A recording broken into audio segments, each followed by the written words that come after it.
Shalom, Israel. I'd like to give all praises, honor, and glory to Yahweh, Ba'ashem Yahushai, Ba'ashem Kakudash, the Buwanas to the apostles and the elders of Great Millstone, and Shalom to like I did, doing this work of faith and labor of love with true sincerity. All right, I wanted to get into a quick topic based upon these devils, man. Their wickedness, their faggotry. I'm gonna say it like that, so that way they don't try to flag my video or nothing like that. Faggotry.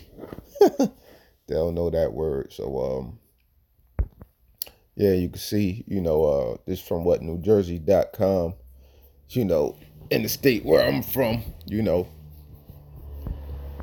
and this is ridiculous. This just constantly shows you that everything about this whole Catholic thing. Now you're gonna have uh, people that's not right in every, whether it's religion, belief, or whatever the case may be, but this is just downright just shows you that this is what they live for, man. This is a part of their culture. This is a part of their nature with being in this Catholic crap, man, which is nothing but crap anyway. All right. So from NewJersey.com, it says law firm releases 300 names of Catholic priests and others accused of abuse in New Jersey. A law firm specializes in representing abuse victims put the names in a report linked to a suit by a man who says he was abused in Ridgefield Park. Um, I'll read down. It says Edward Hanratty doesn't think it's a coincidence that four abusive priests wound up at his parish in Ridgefield Park. Four of them. This is what they do, man. In his Irish Catholic community, nobody ever questioned the church, which was at the epicenter of the community, recalled Hanratty, a victim of clergy abuse who has become an advocate for victims. The church sent these people knowingly, he said. I feel like our entire town was groped. Why was our church a target and there are other churches that never had a single abuser? Now he wants answers. He has filed a lawsuit against the Catholic bishops of New Jersey and the New Jersey Catholic Conference, demanding that New Jersey's bishops release the identities, backgrounds, and histories of all clergy accused of sexual misconduct with minors. He says most of the information has been concealed. The lawsuit contends that New Jersey's bishops maintain a public hazard by keeping secret the names of all clergy accused of sexual misconduct in New Jersey. His attorneys from the Minnesota-based law firm Jeff Anderson and Associates announced Monday at a press conference in Elizabeth. His attorneys released a report that includes the names of more than 300 diocesan priests, religious order priests, deacons, nuns, and religious brothers and sisters accused of sexual misconduct and associated with Catholic dioceses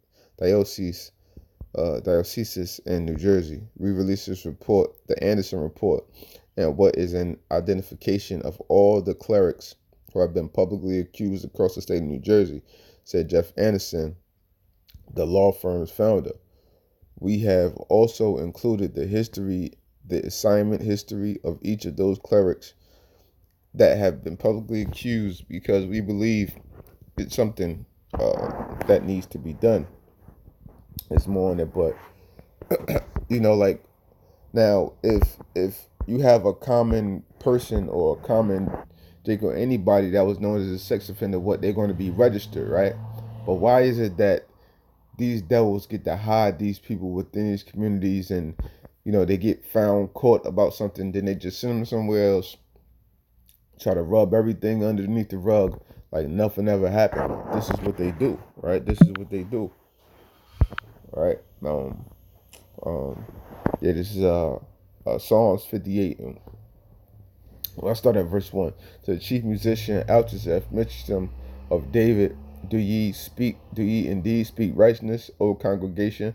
Do ye judge uprightly, O ye sons of men? Yea, in heart ye work wickedness, ye weigh the violence of your hands in the earth. The wicked are estranged from the womb, they go astray. as soon as they be born, speaking lies. This is what they do, and they cover and conceal everything within their power that they can do, and they'll never be found guilty for their work, right? Because the scriptures say, oh yeah, it's like Psalm 73 and 5. It says, "They are not in trouble as other men, neither are they plagued like other men." Okay, so this is the case with everything, man. With everything, this is always the case. This is always the case, and that this is why when you look at the numbers, I don't know the specific numbers on top of my head, but when you look at the specific numbers, you have what is about what 12% so-called blacks within America that make up the population or whatever. If I'm not mistaken, I could be getting those numbers wrong, but it's only like 12% of blacks compared to, I believe, around like 40-50% so-called white Americans or whatever, and yet we have more of a population of people incarcerated than they do. How does that add up? Because they are not plagued or troubled as other men, and they get to sweep everything up underneath the rug because this place was designed for them and not for us. And we can clearly see that, man. You know, this is all in their DNA. This is all in their DNA, right? Going to Deuteronomy real quick. Deuteronomy 32. It's embedded in them, right? Deuteronomy 32 and 32. "For their vine is of the vine of Sodom and of the fields of Gomorrah. Their grapes are grapes of gall. Their clusters are bitter." So their whole embodiment is based off of what Sodom and Gomorrah, man. That's what this place is. Modern day Egypt, modern day Assyria, modern day Nivea, all of these ancient places that had everything to do with wickedness and completely against America. Ancient Greece, ancient Rome, all these places rolled all into one, man. And predominantly Sodom and Gomorrah with all of the faggotry, that Esau is constantly doing and that they live by. They clearly live by this because this is always, always happening. It's non-stopped. But people that's in those religions, they care to overlook all of that. They don't want to speak up on that though. So we'll go to the other article. And that first one was just last month, and this one is this month. Talking about how much they spent or whatever. Okay. And it says the U.S. Catholic Church spent more than $300 million on abuse-related costs in 12 months. More than $300 million in abuse-related case in the last 12 months. That's ridiculous. Between June 17th, 2017, and June 18th, June 2018, the Catholic Church in the United States spent a whopping $301.6 million on costs related to clergy sexual abuse, including nearly $200 million in legal settlements, according to a report commissioned by the U.S. Conference of Catholic Bishops. So for them to settle over $200 million in cases means what? They knew without a shadow of a doubt that this person did this. That's why they were willing to settle, because they would have lost much more. The new report also revealed that during the same 12-month period, the church fielded 1,051 new credible allegations of sexual abuse of a minor by priests and other clergy. The number of allegations and the costs related to abuse were significantly higher than reported in previous years, which the report attributes to a victim compensation program adopted in New York State last year. So they adopted a victim compensation program just for this fact, because they know this is constantly happening. So now they have an excuse to do what they want to do, because now they're going to pretty much be pooling money into this fund. Oh, if you've been abused, okay, you got some money here. If you've been abused, you got, what type of crap is that, man? That program fielded 785 new allegations of abuse against Catholic clergy, many from past decades. What's remarkable is that these numbers may rise against next year. Um, the information in the new report released last Friday predates the escalation of the church's sexual abuse scandal last summer. That's when new abuse allegations surfaced against former Cardinal Theodore McCarrick, and a damning report by a Pennsylvania grand jury accused some 301 predator priests of abusing more than 1,000 victims. This is ridiculous. Most of the accusations dated from before 2002, when the bishops instituted new sex abuse policies.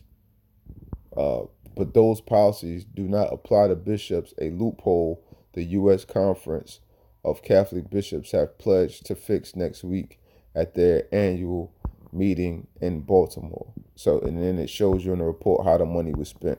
Settlements, almost 200 million. Other payments to victims, over 7 million. Support for offenders, 23 million. Attorney fees, 30 million. Other costs, 7 million. This is ridiculous, man. This is ridiculous. Child protection efforts, including background checks and training, 39 million. Pretty much 40 million, man. According to a report, between June 2017 and June 2018, there's a 132% increase in allegations, a 133% increase in victims, and a 51% increase in offenders reported over the previous 12 months. The 300 million spent by dioceses and religious institutes on child protection efforts and costs related to abuse allegations represents a 14% increase from the previous year, according to that report. So this is just the nature of Esau. He is a beast. He is a beast, man. Period. He is the scum of the earth, the filth of the earth, and yet our people do everything within their power, to cleave unto him and his ways, and believe that he's right in every aspect. So, real quick, this is Ecclesiastes 7:29. Lo, this only have I found, that the Most High have made man upright, but they have sought out many inventions. And this is what Esau constantly do, man. Inventions of homosexuality. Because them, along with the Africans, primarily in Esau, they're the top homosexuals upon the face of the earth, man. The top. Can't get no higher than that, man. With them two. This is Romans 1 and 24. Wherefore the Most High have gave them up to uncleanness through the lust of their own hearts, to dishonor their own bodies between themselves, who changed the truth of the Most High into a lie, and worship the creature and serve the creature more than the Creator, who is blessed forever to wild. For this cause the Most High gave them up unto vile affections, for even their women did change the natural use into that which is against nature, and likewise also the men, leaving the natural use of the women, burned in their lust towards one another, men with men, working that which is unseemly, and receiving in themselves that recompense of their error, which was meat. So this is your people's gods, man, that believe in everything the so-called white man tells you, or how they rock, how they roll, how they get down, however you want to put it, and people continuously follow this, man. The scriptures say in our watching, we have watched for a nation that cannot save us. So why are you looking unto this nation as the greatest nation upon the face of the earth, just because you go walk around and it seems like you're free, when they got you entrapped mentally, man? They got you enslaved mentally. It makes no sense, But with that, I just hope this segment was edifying and bringing out Esau's wickedness as always. And I'd like to give all praises, honor, and glory to Yahweh, Ba'ashem Yahushai, Ba'ashem Kakwadash, double honor to the apostles and the elders of Great Millstone, and shalom to the elect out there doing this work of faith and labor of love, truth, sincerity. Shalom.